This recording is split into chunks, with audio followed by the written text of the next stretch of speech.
इस संसार में जितने भी विकार माने गए हैं वो असल में विकार है नहीं।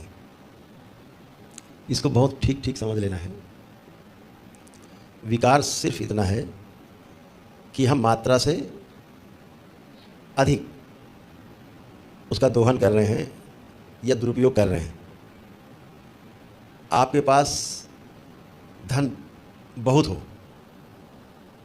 उससे फ़र्क नहीं पड़ता। फ़र्क इस बात से पड़ता है कि आप उस धन का सदुपयोग कर रहे हैं कि दुरुपयोग कर रहे हैं।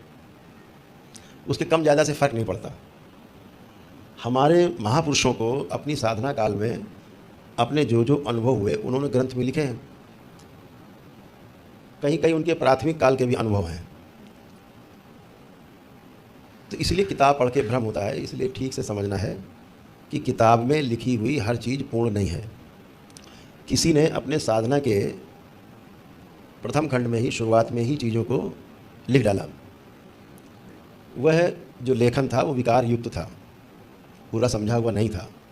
ऐसी पुस्तकें भी हैं, ऐसी पुस्तकें भी हैं जिन्होंने साधना के अंत में कुछ लिखा ही नहीं, लिखने की इच्छा ही नहीं बची,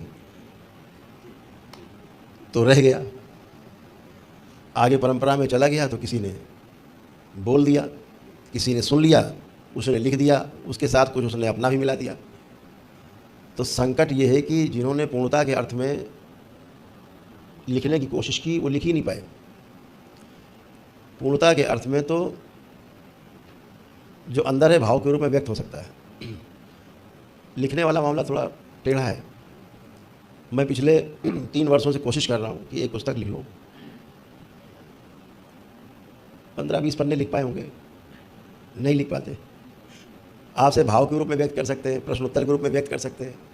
इसीलिए दरबार ने तय किया कि जो प्रश्नोत्तर रूप में हम आप चर्चा करते हैं, जो दरबार में लेक्चर होते हैं दरबार के द्वारा, वही लिपिबद्ध कर दिए जाए। तो ये संकट पीछे रहा है कम और ज़्यादा का।